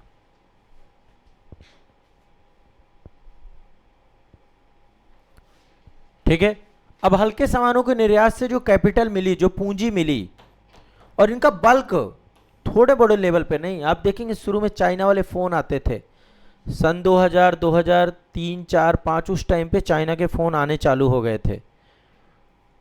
2005-6 में आप देखेंगे बहुत बड़ी लेवल पे चाइना के फ़ोन आते थे, अब वो फ़ोन नहीं आते हैं, और बहुत अलग लेवल के फ़ोन। उन्होंने कहा टेक्नोलॉजी भी हम बनाएंगे, सस्ती बनाएंगे और थोड़ा सा अलग हट के बनाएंगे सबसे। तो जब ये सब कुछ चलता रहा, इसी बीच में इन्होंने WTO की सदस्यता ज्वाइन कर ली, WTO के सदस्य बन गए। पहले WTO के मेंबर नहीं थे ये, सन 2001 में WTO का मेंबर बना, और जैसे ही WTO का मेंबर रहा बना, ये पूरा वर्ल्ड इसके पास आ गया। WTO मतलब विश्व व्यापार संगठन, पूरे विश्व के बाजार के दरवाजे चाइना के लिए खुल गए, विश्व बाजार मिल गया चाइना को। अब देखो उसने ऑलरेडी मैन्युफैक्चरिंग यूनिट लगा रखी है, अब उसे मार्केट चाहिए था, तो उसने कहा यार WTO का सदस्य बनना पड़ेगा। यहां से कैपिटल मिलती गई, अब भारी सामान बनाने लग गया, पहले हल्का सामान बनाया फिर भारी सामान बनाया। भारी सामान में क्या क्या चीजें, स्टील बनाने लग गया, कोयला, सीमेंट, बिजली, जहाज, ऑटोमोबाइल, हाई स्पीड ट्रेनें, इन सबको बनाना चालू कर दिया। सड़क बनाई उसने, बंदरगाह बनाई, मेट्रो रेल्स बनाई, रेलवे बनाई, इन सब पे निवेश करना चालू कर दिया। फिर इसको लगा कि सूचना, जैसे इसने अब टेक्नोलॉजी पकड़नी चालू की, इस समय सबसे ज्यादा अभी कंप्यूटर आया, चलो हम कंप्यूटर बनाएंगे, कंप्यूटर बनाना चलो, अभी मोबाइल फोन आया, चलो मोबाइल फोन हमारे यहां बनेंगे, अभी रोबोट आ गए, हम रोबोट बनाएंगे, चाइना रोबोट बनाएगा पूरे दुनिया में। तो जो चीज आ रही थी टेक्नोलॉजी में, उस टेक्नोलॉजी को बनाने में इसने थोड़ा भी टाइम नहीं लिया, तुरंत उसको, अभी जैसे हमारे यहाँ देखो रोबोटिक्स को लेकर अभी कुछ ज्यादा नहीं हो रहा, AI को लेकर अभी होना चालू हुआ है, लेकिन रोबोटिक्स के लिए नहीं हो रहा। या अभी चलो चलो चलो छोड़ो, रोबोटिक्स हटाते हैं, कंप्यूटर कहाँ बन रहा है भारत में, सब विदेशों से आ रहे हैं, कम से कम कंप्यूटर बनाने लग जाते हैं कि भैया भाई भारत की तो मार्केट खरीद ही रही है, हम तो खरीद ही रहे हैं बाहर से। हम क्या करते हैं पता है, आपको लगता होगा कि भारत में कंप्यूटर, इसका जो इतना पार्ट है ना, वो सब एक एक पार्ट हम मंगवाते हैं विदेश से। अच्छा हम क्यों नहीं बनाते, जब सेमीकंडक्टर चिप ही नहीं है, अभी जाके चिप, सब सारा खेल उसी का है। अभी जाके सरकार के दिमाग में अच्छा सेमीकंडक्टर चिप पहले बना लेते हैं, क्योंकि अब जाकर के वो यूनिट्स लगी हैं, क्योंकि पूरा सर्किट, पूरी चीजें सब चिप बेस्ड हैं, आपकी मोबाइल हो, फोन हो, सब पे सर्किट चाहिए, सब पे सेमीकंडक्टर चिप्स लगी हुई हैं। तो चाइना ने सब पहले उन चीजों पे काम किया, और काम करने के बाद इन्होंने देखा कि अब वर्तमान की टेक्नोलॉजी, पहले भारी इंधन फिर वर्तमान तकनीकी पे ध्यान दिया इन्होंने। चाइना रोबोट बनाने लग गया, चाइना के पास बहुत खतरनाक खतरनाक रोबोट है। तो पहले इन्होंने कंप्यूटर देखा, तो भैया हम कंप्यूटर बनाएंगे, विश्व में कौन कंप्यूटर बना रहा है, आइए चाइना में कंप्यूटर बनाइए, आपके लिए हम पूरा इंफ्रा दे रहे हैं। मोबाइल जो बना रहे हैं, चलो हम मोबाइल बनाएंगे, एप्पल से बोला तुम मोबाइल तुम्हारा ही रहेगा, सब कुछ रहेगा, बनाओ चाइना में, वहां से कितना टाइम लगता है जहाज से आने में, हम तुम्हें पूरा बना बनाया सेटअप दे रहे हैं, सब कुछ दे रहे हैं, आओ बनाओ, कोई दिक्कत नहीं है। गाड़ियां, टेस्ला को बोला तुम गाड़ी वहां से क्यों बना के बेचोगे, यहीं चाइना बनाओ ना। BMW को बोला, सबको बोला हम सब बना के दे रहे हैं, जगह दे रहे हैं, बना के पूरा सारी व्यवस्था, आइए बस आपको कुछ नहीं करना है, अपना प्रोसेसिंग यूनिट लगा दीजिए, लोग चाहिए वो भी देंगे, स्किल्ड चाहिए स्किल्ड देंगे। चाइना में शुरुआत में एक प्रॉब्लम थी, चाइना अपनी लैंग्वेज को लेकर के शुरुआत में लैंग्वेज बैरियर बहुत था, मंदारिन बोली जाती है वहाँ पे, तो वो चाइनीज लैंग्वेज पे ही सारा कम्युनिकेशन शुरुआत में होता था। बाद में चाइना को ये लगा कि ये तो सब अंग्रेजी बोल रहे हैं, तो उन्होंने फिर विदेशों में और अपने देश में अंग्रेजी को प्राथमिकता देनी चालू की। अंग्रेजी लैंग्वेज में अपने देश से स्कॉलर्स भेजे बाहर पढ़ने के लिए, और विदेशों के देखो अभी भारत में भी यदि देखोगे ना तो अभी यहाँ पे जेएनयू हो गया या फिर अन्य बहुत सारे ऐसे संस्थान हैं जहाँ लैंग्वेज कोर्सेज होते हैं। भारतीय लोग जैसे आप पढ़ना चाहो तो आप जाके लैंग्वेज कोर्स वहाँ पे स्पेनिश सीखोगे, फ्रेंच सीखोगे, ये सारे लैंग्वेज सारी यूनिवर्सिटीज़ में है, बड़ी बड़ी जितनी भी टॉप यूनिवर्सिटी होती है वहाँ पे लैंग्वेज कोर्सेज का एक डिपार्टमेंट होता है जहाँ पे विदेशी भाषाएं सिखाई जाती हैं, ताकि कम से कम एक कम्युनिकेशन गैप क्रिएट ना हो। तो चाइना ने उस प्रॉब्लम को भी सॉल्व किया, बहुत तेजी से सॉल्व किया। रोबोटिक्स हो गया, रोबोट हो गए, तो चाइना ने हर चीज का एक इंफ्रा डेवलप किया, और इंफ्रा डेवलप करके सबको कहा श्रम चाहिए मैं दूंगा, श्रम मेरे यहां पर है, कच्चा माल चाहिए कच्चा माल भी मैं दूंगा, बुनियादी ढांचा चाहिए वो भी मैं दूंगा, टैक्स नहीं दूं लेना है मुझे आपसे, टैक्स नहीं चाहिए, टैक्स अपना आराम से बस यहां बनाओ आप। अब देखो कितना दिमाग लगाया, आप समझिए क्या क्या दे रहा है वो, श्रम भी दे रहा है, कच्चा माल भी दे रहा है, बुनियादी ढांचा भी दे रहा है, बाजार में दूंगा, बाजार की टेंशन ना लो, बाजार भी मेरे पास भी बहुत बड़ा बाजार है, बाकी जाके पूरे दुनिया को बेचो, ठीक है। तकनीकी तुम ले आओ और कुछ तकनीकी मैं भी लगा दूंगा, मैं स्किल्ड लेबर दे दूंगा आपको, बाकी टेक्नोलॉजी जो आपकी अपना लगाओ। तो जब ये सब कुछ दिया तो वहां के लोगों को रोजगार मिलने लग गया। सबसे पहली बात, सबसे पहली चीज तो यही हो गई ना कि रोजगार मिलने लग गया सभी को।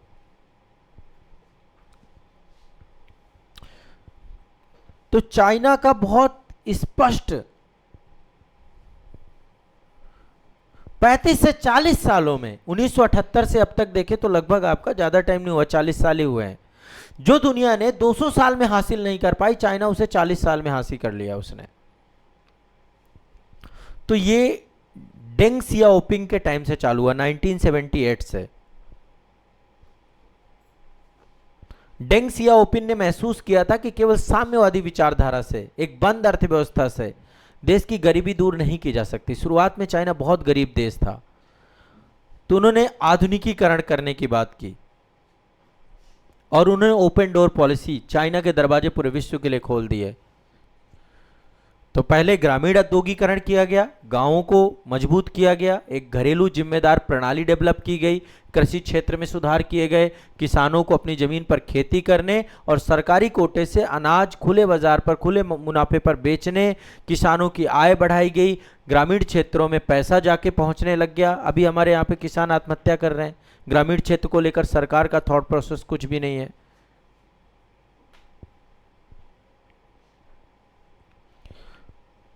समझ रहे हैं, अभी हमारे देश में बहुत बेसिक प्रॉब्लम्स है, किसान आज बहुत परेशान है हमारे यहाँ पे। किसान की जब उपज बढ़ी तो जितना सरप्लस होता था, जितना अतिरिक्त पैसा होता था, उसको फूड प्रोसेसिंग यूनिट्स को डेवलप कराने लग गए कि भाई गांव के लेवल पे ही रोजगार लग जाए, पैसा भी बचा, बहुत सारे लोगों मजदूर बन गए, जो अतिरिक्त मजदूर बने उन्हें नए ग्रामीण इलाकों पे कारखाने सरकार बनाने लग गई, और उन कारखानों में सिलाई मशीन का काम होता था, जूते बनाने का काम होता था, कपड़ा बनाने का काम होता था, बर्तन बनाने का काम होता था, जनरल काम, मोमबत्ती बनाना। अब आज आप देखिए दीपावली में क्या हो रहा है, दीपावली त्यौहार का आपका हर एक सामान, चाहे वो लाइट वाली लड़ियां हो, वो लड़ियां भी आपकी चाइना से बन के आ रही हैं, गणेश भगवान वहां से बन के आ रहे हैं, गणेश लक्ष्मी, सोचिए हम चाइना के अपने देश में पूज रहे हैं। वहां पे ग्रामीण लेवल पे इस तरीके से उन्होंने सिस्टम पूरा डेवलप किया था, छोटी छोटी चीजें, मोमबत्तियां, दीपक, अब उन्होंने पानी चलने वाला दीपक बना डाला, देखो कि पानी डाल दोगे दीपक जलेगा, तेल की जरूरत ही नहीं है। और चेंज करते जा रहे हैं, टेक्नोलॉजी को इन्वॉल्व करते जा रहे हैं, वो हर बार कुछ नया देते हैं आपको। पिचकारी वहां से आ रही होली की, आप सोचिए त्योहार हमारा मनवा वो रहे हैं, जितनी भी चीजें, पहले टॉय इंडस्ट्री को शुरुआत में घरों में टॉय बनवाने चालू कर दिए। मैं आपको एक मेरा अनुभव है, मतलब मैं जब नेपाल गया तो नेपाल में जब हम चल रहे थे तो वहाँ पे बीच में एक चाइनीज़ लेडी बैठी हुई थी और वो अपने हाथ से ऑन द स्पॉट टॉय बना के बेच रही थी। हाथ से मतलब, अब आप कहोगे एक तो एक वो होता है महिलाएं जो क्या कहते हैं उसको, बुनने वाला, जो कुछ क्या बोलते हैं उसको, कुरुसिया, और भी कुछ बोलते हैं, सलाई। हाँ हाँ, आप सोचिए वो एक माइंडसेट है, यदि वो डेवलप कर दिया जाए। हमारे घर में महिलाएं भी यही काम करती। मेरी माता जी ठंडी का टाइम जब आता है उनका हाथ चलता रहता है, पूरे दिन चलता रहता है, लेकिन उन पे वो व्यापारिक माइंडसेट नहीं हुआ। चाइना के लोग, सोचिए वो नेपाल में बेच रही थी, उसे शर्म नहीं आ रही थी, उस मार्केट में बैठ करके आराम से जो भी मिलते थे बढ़िया, वो छोटा सा एक टॉय बना के दे देती थी 2 मिनट में। ठीक है, उसके पास एक वो था कैटलॉग उसने बना रखा था, जो आपको जो है उसमें चाहिए ये चीज़ बना के देना। उसने 4-5 तरीके के सीख रहे होंगे। ठीक है, बेसिक सामान उसका लिया हुआ है उसने, तुरंत बना के अपना दे दिया, हैंडमेड बेच रही मार्केट में। मान लो एक दिन में 10, 20, 50 भी बेच डाले। बाहर उसको पता है कि यहाँ पे बहुत सारे टूरिस्ट आते हैं, बाहर के लोग आते हैं, लोकल लोग आते हैं। वो जो माइंडसेट है वो चाइना ने शुरुआत में अपने लोगों को डालना चालू किया।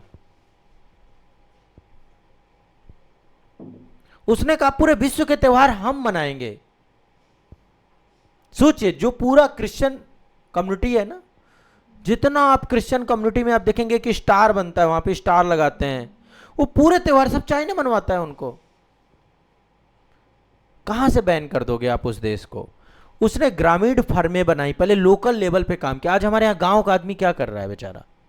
गांव का आदमी या तो लकड़ी खेलता मिलेगा आपको, ताश के पत्ते खाली टाइम पे। हाँ, उसके क्या करे बेचारा, वो उसी में दिमाग, उसे भाग्य के भरोसे बैठ जाता है पूरे दिन में कि आज शाम तक में 100 रुपए जीत ही लूंगा, 100, 200, 300 नहीं होगा तो आज 500 खत्म।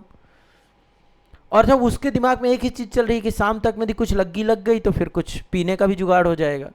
इसी में उसका पूरा जीवन चल रहा है। यदि अभी गांव में हम ऐसी यूनिट्स लगा दें, सरकार थोड़ा सा दिमाग लगाए, एक बजट, एक फंड ये होना चाहिए कि हम लेकर तो आए, संसद आदर्श ग्राम योजना ले आए, बहुत सारी योजनाएं लेके आ गए, लेकिन हमने ये योजना नहीं लाई कि हमें गांव में यूनिट्स डेवलप करनी है। हम प्राइमरी विद्यालय तो बना चुके हैं हर जगह पे।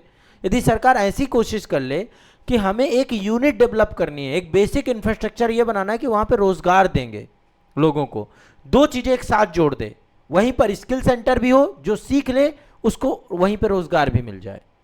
एक छोटा सा सेंटर आपके गांव में ऐसा खुल जाए और इसमें प्राइवेट सेक्टर को इन्वॉल्व कर ले।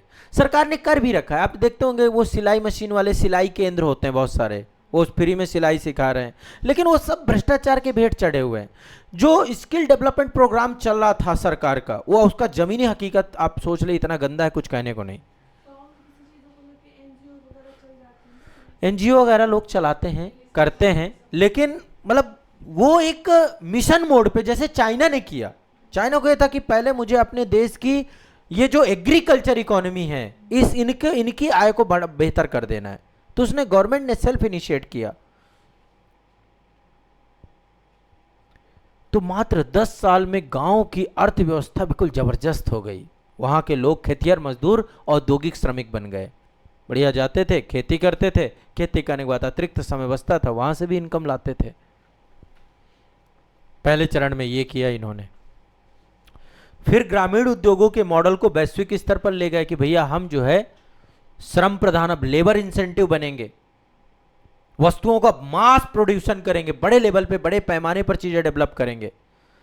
तो सरकार ने कहा देखो ज्यादा बना दोगे तो फिर बेचेंगे कहां? तो सरकार ने कहा पहले हम बंदरगाह बना लेते हैं। बंदरगाह बनाए इन्होंने, तटीय शहर बनाए, सेंजंग बनाया, झुआई बनाया, शायमेन बनाया, संगे बनाया, ऐसे करके बहुत सारे शहर बनाने लग गए। विदेशी कंपनियों ने कहा कि नहीं, टैक्स वैक्स की टेंशन मत लो, जमीन हम देंगे, बना बनाया इंफ्रास्ट्रक्चर देंगे, सब कुछ देंगे, कोई नौकरशाही नहीं, आइए ईज ऑफ डूइंग बिजनेस, आराम से आइए, व्यापार करिए, लोग भी मिलेंगे। लोग तैयार खड़े थे, लोगों को पहले ग्रामीण लेवल पे 10 साल में इतना काम सीख गए थे।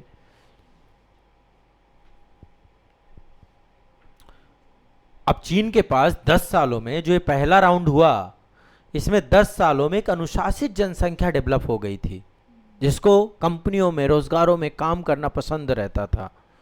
साक्षर हो गए थे, स्किल्ड हो गए थे, और बहुत ज़्यादा इनको मजदूरी इसलिए नहीं चाहिए थी, खुद की खेती भी थी इनके पास, जितना होगा ठीक है, नहीं तो खेती जिंदाबाद है। युवा मजदूर भी थे। तो पश्चिमी देशों को लगा यार इससे बढ़िया मौका कुछ नहीं हो सकता, टैक्स मांग नहीं रहे हैं, लेबर यहाँ पे इनके पास है, तो सब जितनी बड़ी बड़ी कंपनियां हैं, Apple, Nike, Puma, Dell, Microsoft, सब प्रवेश कर गए, और इन्होंने अपनी यूनिट, जो उत्पादन यूनिट है, सब चाइना में बना ली। और जैसे ही इन्होंने चाइना पे ये सारी यूनिट्स बनाई, तो एक वैश्विक निर्यात केंद्र में कन्वर्ट हो गया आपका। यहाँ पे दूसरा लगा दीजिए एक बगल में। इन्होंने एक वैश्विक निर्यात केंद्र बना दिया अपने आप को। कपड़ा बनाने लग गए, खिलौने बनाने लग गए, जूते बनाने लग गए, घड़ियां बनाने लग गए, और वैश्विक बाजारों पे कब्जा करना चालू कर दिया।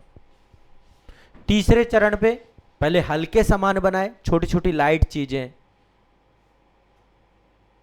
आप देखते होंगे छोटे छोटे क्लास, छोटे छोटे रेडियो, आईपॉड्स उस टाइम पे, और बहुत सस्ते होते थे वो, तो लोगों के दिमाग में एक चीज बैठने लग गई, चाइना का सामान सस्ता होता है, रंग बिरंगी सजावट के सामान बनाने लग गए।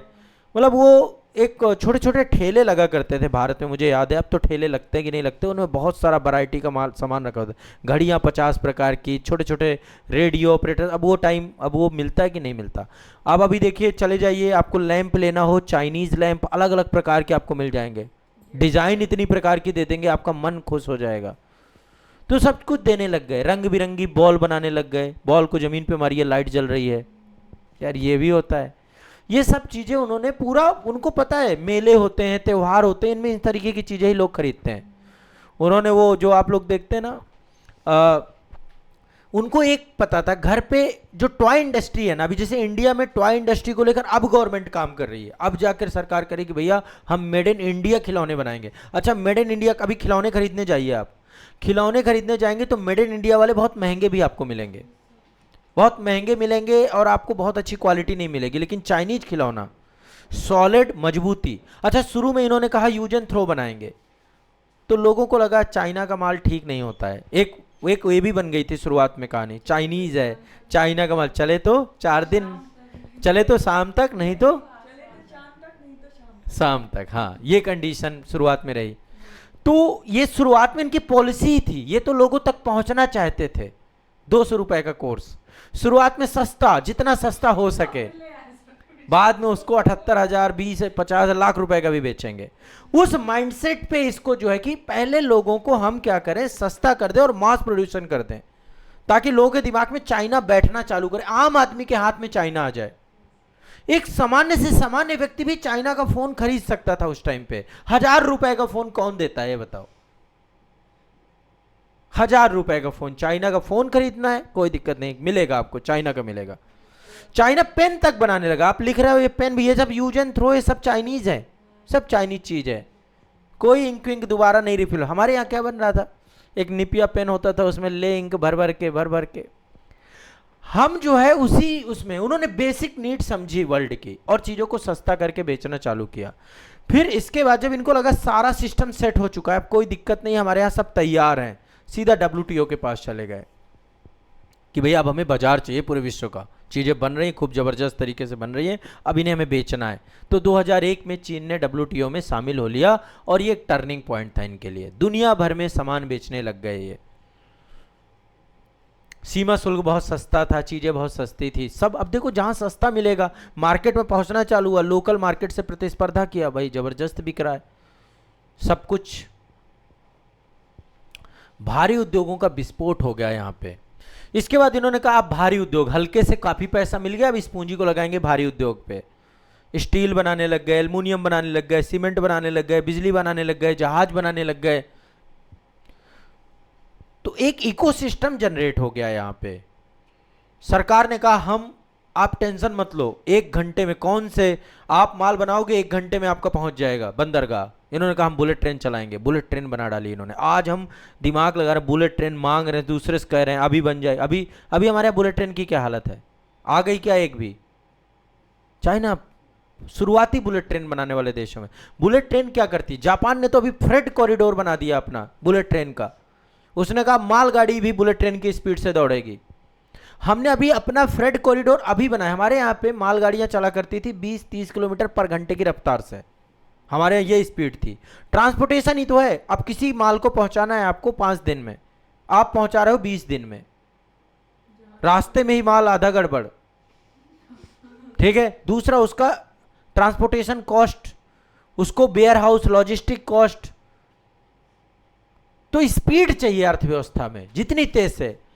चाइना ने नेटवर्क, रेलवे नेटवर्क बना दिए, एक्सप्रेसवेज बना दिए, नए नए पोर्ट बना दिए, पूरे पोर्ट बनाते चला गया। अभी हमारे यहाँ पोर्ट अब जाके डेवलप हो रहे हैं, अब हम जाके पोर्ट पे काम कर रहे हैं ताकि फैक्ट्रियों में माल बने तुरंत पहुंच जाए। हमारे यहाँ फैक्ट्रियों में माल सड़ रहा है, वही नहीं बिक रहा है, वो बिके तब नया बनाए, क्योंकि ट्रांसपोर्टेशन कॉस्ट और इन सब में बहुत टाइम लग रहा है। तो बंदरगाहों में पहुंचने की लागत बहुत कम कर दी उन्होंने। सरकार ने बहुत डेडिकेटेड, उन्होंने लोगों के पेन पॉइंट को समझा कि ये प्रॉब्लम्स हैं, इन प्रॉब्लम को हम अब हम लॉजिस्टिक हब बना रहे हैं। देखो अभी हमारे यहाँ लॉजिस्टिक हब ही नहीं है, माल बना देंगे, वेयर हाउस ही नहीं, गोडाउंस ही नहीं है। चाइना ने वो सब कुछ बना के रख दिया। फैक्ट्री है, इसका वेयर हाउस यहाँ पे है, यहाँ से बंदरगाह पहुंच जाएगा, एक्सपोर्ट करो। और चाइना अब पूरे वर्ल्ड को असेंबल करवाता है, बना के हम देंगे, तुम अपना जोड़ जोड़ के बेचते रहो। हम असेंबल करते हैं, फोन वगैरह जो भी सामान आता है ना असेंबल होता है, यहाँ पे असेंबलिंग समझते हैं। पार्ट नहीं बनता उसका, वो पार्ट आ गया बना बनाया, हमने उसको असेंबल लगा दिया, है ना। अभी जैसे इस मोबाइल की डिस्प्ले खराब हो जाए तो डिस्प्ले हम नहीं बनाते, हम लगा देंगे, चिपका देंगे डिस्प्ले को। डिस्प्ले चाइना से ऑर्डर करके चाइना से डिस्प्ले आएगी। तो भारत में अभी कुछ नहीं बनता है, सब कुछ चाइना से अभी हम इंपोर्ट करते हैं। आपको लगता है अच्छा सैमसंग ने कारखाना लगा दिया यहाँ पे, सैमसंग यहाँ पे मोबाइल, सैमसंग चलो ठीक है मोबाइल, लेकिन उसके पार्ट कहाँ बन रहे हैं? सेमीकंडक्टर उसका जो यूज हो रहा है वो कहाँ बन रहा है? वो सब विदेशों से आ रहा है अभी। लेकिन इन्होंने पहले अपने आप को असेंबली हब बनाया, खुद की तकनीकी विकसित की, फिर इनको लगा अब बढ़िया सर्कुलेशन हो गया, धीरे धीरे रेट बढ़ाना चालू करो, वैरायटी दे दो। आज आप कभी जाइए फोन में भी आपको वन प्लस वगैरह खरीदेंगे ना, एप्पल जितना रेट है, इतने महंगे महंगे फोन भी हैं चाइना के पास, ठीक है। इन्होंने अब क्या किया, वैरायटी में काम करना। पहले तो सस्ते पे काम किया, अब इन्होंने वैरायटी पे काम किया। कपड़ा हो गया, खिलौना हो गया, स्मार्टफोन हो गया, कंप्यूटर हो गया, रोबोट हो गया, सेमीकंडक्टर चिप हो गया, इन सब में बहुत सारी कंपनियां, हुआवे, साइयोमी, अलीबाबा, अलीबाबा के बारे में जानते होंगे, ठीक है। कई सारी कंपनियां आकर के मार्केट में खड़ी हो गई आपकी। इन्होंने कहा हम कोई भी अमेरिका का एप्लीकेशन यूज नहीं करेंगे, हम अमेरिका की टेक्नोलॉजी हम अपनी खुद बनाएंगे। आज ना तो वो यूट्यूब यूज करते, ना तो आज वो फेसबुक यूज करते, ना आज वो व्हाट्सअप यूज करते, उनका अपना खुद का है। यूसी ब्राउजर यूज करते हैं, क्रोम नहीं यूज करते। वो चाइना के अपने खुद के एप्लीकेशन है, वो चैट जीपीटी यूज नहीं करते, उनका खुद का डीप सीक है, अपना वो एआई प्लेटफॉर्म भी यूज कर रहे हैं। उन्होंने कहा हम टेक्नोलॉजी भी अपनी सारी बनाएंगे। उन्होंने कहा लोगों ने हरित क्रांति की है जमीन पे, हम हरित क्रांति करेंगे। पूरा आज ग्रीन एनर्जी पे कन्वर्ट हो गया है। सोलर पैनल जितने आते हैं वर्ल्ड में बिकते हैं, सब चाइना बना के बेचता है। घरों में सोलर पैनल लग रहे हैं, भारत नहीं बनाता है। लिथियम बैटरी जितनी भी बनती है चाइना बनाता है। इलेक्ट्रिक वाहन जितने बनते हैं सब चाइना, पूरे दुनिया में इलेक्ट्रिक व्हीकल पूरे दुनिया के चाइना बना रहा है। बड़ी बड़ी कंपनियां सब चाइना से, ऑटोमोबाइल सेक्टर में लीड कर रहा है इस समय चाइना। चाइना ने देखो एक कंपनी ओप्पो, ओप्पो के बारे में जानते होंगे, कभी आप वन प्लस के फोन का डिब्बा देखना, ओप्पो बहुत सारे फोन बनाती है। इन्होंने कहा कंपनी एक ही रहेगी, ब्रांड चेंज कर दो, रेट चेंज हो जाएगा उससे। अब इनको क्या, अब क्या था, अब मार्केट में हमें क्या करना है, राज करना है। अब हमें हाई वैल्यू कर, जो था ना, अब ये वाली परिभाषा खत्म हो चुकी है। अब चाइना का माल सॉलिड भी आता है, पहले था वो माइंडसेट। क्योंकि अब एप्पल भी चाइना से बन के आ रहा है, लोगों के दिमाग में ही है कि एप्पल भी चाइना से ही बन के आ रहा है, ये अच्छा है तो फिर बाकी के फोन भी अच्छे होंगे, जब बना ही यही रहा है सब कुछ। तो जब ये सारी चीजें हुई, सरकार ने एक काम किया, सबसे पहला काम किया, मुद्रा का अवमूल्यन कर दिया। उनकी मुद्रा है युआन, जानबूझ करके हमारी तो मुद्रा ऑटोमेटिक डॉलर से। जब देश आज़ाद हुआ था 1 रुपया इक्वल टू $1 हुआ करता था। चाइना जानबूझ करके अपनी मुद्रा को कमजोर करता है, जानबूझ करके, ताकि क्यों? उसका सामान विदेशों में सस्ता लगे लोगों को।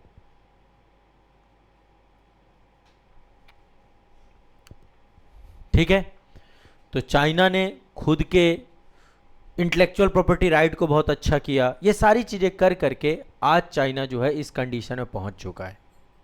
भारत को भी पहुंचना होगा तो बहुत बेसिक है, गांव से शुरू करना पड़ेगा। चाइना ने गांव से शुरू किया, पहले गांव के लोगों को रोजगार आधारित बनाना पड़ेगा। हमने भी ट्राई किया, हमने एक श्यामा प्रसाद मुखर्जी रुर्बन मिशन हम लेकर आए, लेकिन रुर्बन मिशन का हो क्या रहा है? बस फंड आया, गायब। हमने सोचा सोचा तक, देखो आप लोग मतलब इसको अन्यथा मत लेना। जब सरकार ने कहा कि हम स्मार्ट सिटी बनाएंगे, स्मार्ट सिटी बनाएंगे, तो लालू प्रसाद यादव ने कहा नहीं, स्मार्ट सिटी नहीं, स्मार्ट विलेज बनाना चाहिए भारत को। ये उनका स्टेटमेंट उस टाइम का है। ये एक बहुत बड़ा थॉट प्रोसेस है। यदि स्मार्ट विलेज में सरकार काम करने लग जाए, स्मार्ट विलेज का मतलब है आत्मनिर्भर गांव। पहले हमारे गांव आत्मनिर्भर हुआ करते, सिर्फ 2 चीज़ों के लिए गांव को शहर जाना पड़ता था। किस चीज़ के लिए? एक तो नमक के लिए, नमक गांव में नहीं बनता था, दूसरा लोहा। ये 2 चीज़ें छोड़ दो, गांव में सब कुछ होता था। जब मुगल काल चल रहा था तब की बात है, तब का भारत। गांव में बढ़ई था, सुनार था, लोहार था, हर तरीके का व्यापार हुआ करता था। बस बार्टर सिस्टम चलता रहता था, सब गांव में ही खेती हुई, आपस में बदला बदली, सारी चीजें इंडिपेंडेंट थी। अंग्रेजों ने क्या किया? पहले गांव तहस नहस किए, हैंडीक्राफ्ट, कुटीर उद्योग, पहले उसे खत्म कर दिया। उसको रिस्टोर करने की जरूरत है।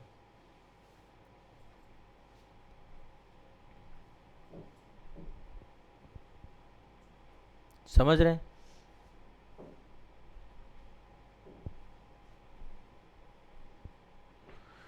तो ये सारी चीज़ें हैं, और कहीं ना कहीं पे इन सब चीज़ों से मिल करके आज वो आधुनिक चाइना बना है। और चाइना की जो खुले द्वार की नीति थी, उस खुले द्वार की नीति ने जो है यहाँ तक जो है इसको पहुँचा दिया है।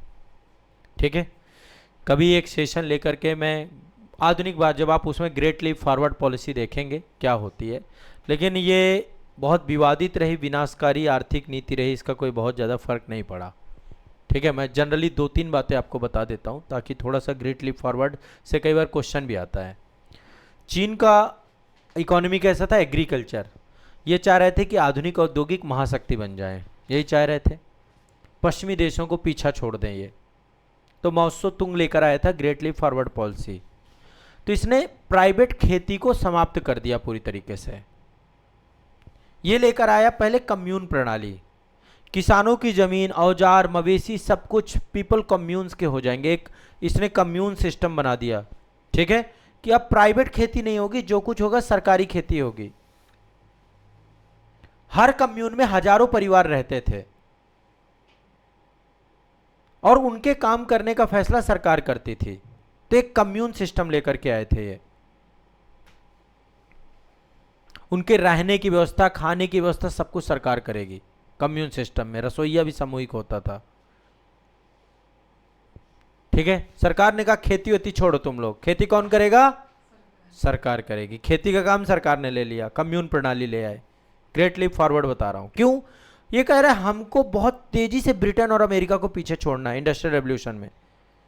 ग्रेट लीप फॉरवर्ड लेकर आए, ग्रेट लीप फॉरवर्ड, हम अपने आप को बहुत तेजी से आगे ले जाएंगे। तो पहले कहा खेती वेती बंद कराओ, कम्यून प्रणाली ये सारा काम करेगी। माओ का मानना था कि स्टील उत्पादन यदि बहुत तेजी से हो गया तो औद्योगिकरण हो जाएगा।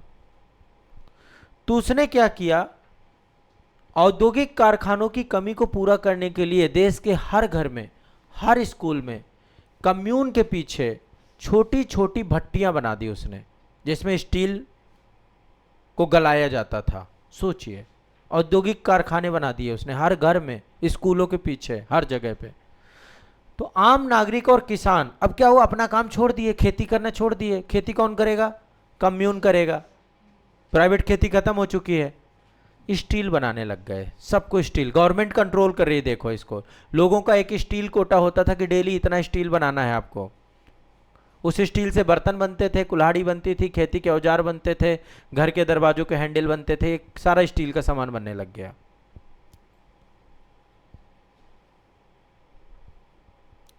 उसने कहा 4 तरीके के जीव खेती खराब करते हैं। एक तो चूहा, इसे मार दो, गौरैया, मक्खी, मच्छर। कृषि उत्पादन के लिए उन्होंने 4 जीवों को नष्ट करने का उद्देश्य दिया। जहां मिले गौरैया मार दो, निपटा दो।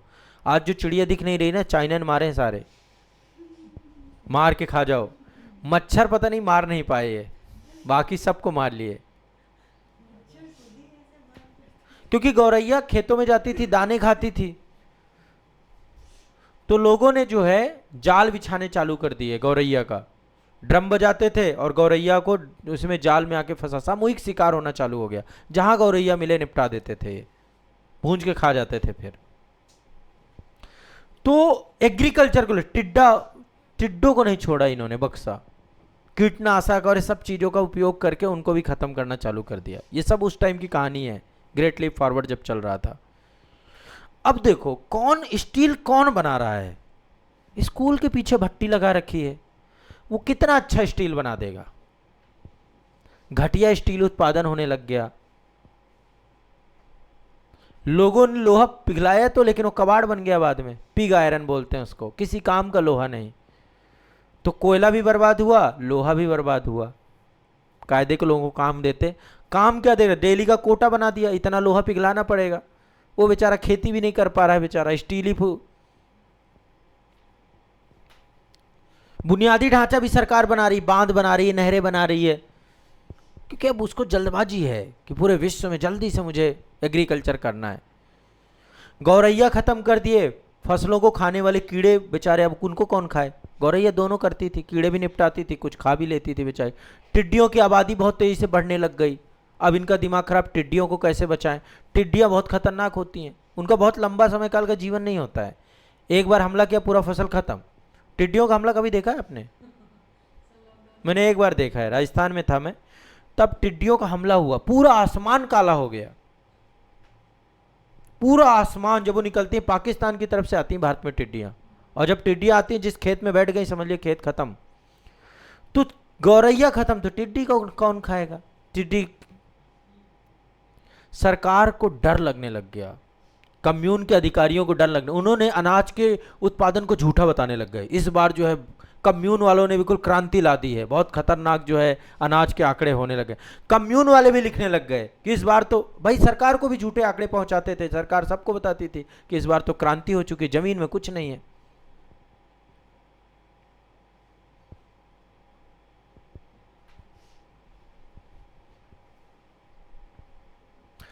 अब सरकार को लगा इतना उत्पादन हो रहा है, भाई कम्यून वाले तो रिपोर्ट यही करते थे, जैसे वो बहुत सारे लोग अपना फर्जी रिजल्ट बता देते हैं, मेरा प्रीलिम्स हो गया, मेंस हो गया, इंटरव्यू भी निकल गया, फिर क्या होगा। आईएएस बन के घूम रहे हैं, ठीक है, एक तो वो लेफ्टिनेंट बन के घूम रहा था, फिर क्या होगा। अचानक कोई, किसी को लगा यार लेफ्टिनेंट है लड़का, चलो शादी कर देते हैं, किसी ने अपनी बेटी ब्याह दी, बाद में पता चला कि दमान तो कुछ नहीं है। अब यहाँ पे सरकार क्या करी, वो जितना भी माल आता था उसको जब्त करती थी और एक्सपोर्ट करती थी कि भैया उसके पास फॉरेक्स रिजर्व रहे, ताकि वो जो है विदेशों से लोहा वोहा खरीद सके और इनको दे सके भट्टी में गलाने के लिए। तो धीरे धीरे अनाज का एक तो उत्पादन कम हुआ, लोग तो कर ही नहीं रहे थे, झूठा उत्पादन के डेटा था। धीरे धीरे क्या हो गया, अनाज अब देश में खत्म होने लग गया, गांव के खाने के लिए कुछ नहीं बचा, वही लोहा पिघलाते रहते थे। तभी अचानक से एक बहुत बड़ी घटना घटी, इकोसिस्टम पूरा डिस्टर्ब हो ही रहा था। चीन में एक बार बड़ा अकाल पड़ा, इतना खतरनाक अकाल पड़ा कि उस समय मौसम जो है पूरी तरीके से सूखे की स्थिति आ गई और लगभग 3 से 4.5 करोड़ लोग मर गए भूखमरी से और कुपोषण से। चीन की अर्थव्यवस्था जो बढ़ने की, ग्रेट लीप फॉरवर्ड की बात हो रही थी, वो कई साल तक पीछे चली गई। औद्योगिक उत्पादन बंद हो गया, अब लोहा बनाना बंद, कृषि अर्थव्यवस्था पूरी तरीके से चरमरा गई। और माओ त्से तुंग जो उस समय थे, सीधा उनको अपनी पूरी पॉलिसीज बदलनी पड़ी। बाद में माओ त्से तुंग चले ही जाते हैं, उनकी जगह देंग आ जाते हैं और देंग जो है दिंग कर देते हैं, ओपन कर देते हैं पूरी मार्केट को। तो ये भी घटना एक हुई थी, ग्रेट लीप फॉरवर्ड की, तेजी से। ये सारी बातें चाइना के संदर्भ में आज के सेशन में हमारी डिस्कस हुई हैं, ठीक है।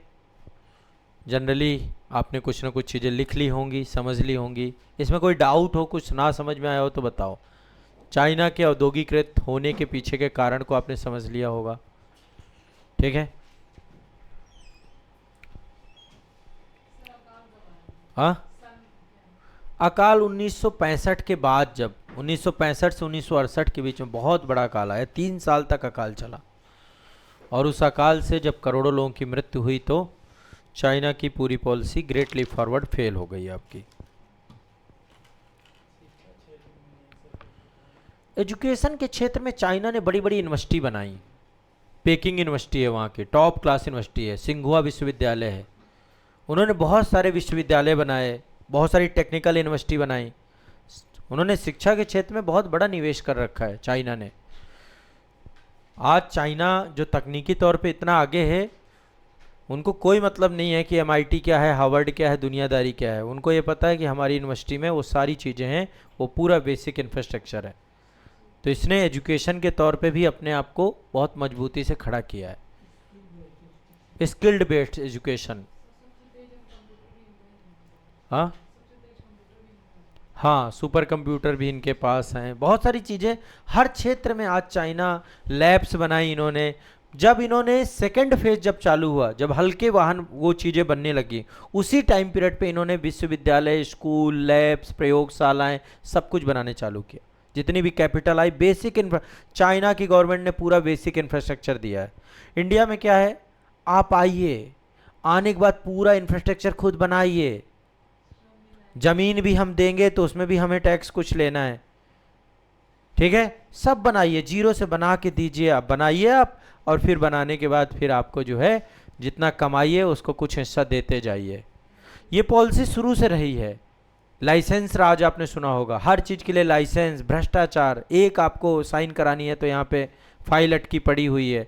अब जाके सिंगल विंडो क्लियरेंस की बात हो रही है, अब जाके ईज ऑफ डूइंग बिजनेस की बात हो रही है, अब जाकर के हो रहा है कि डिजिटल जो है हमें गवर्नेंस लेकर आना है, अब ई गवर्नेंस की बात हो रही है।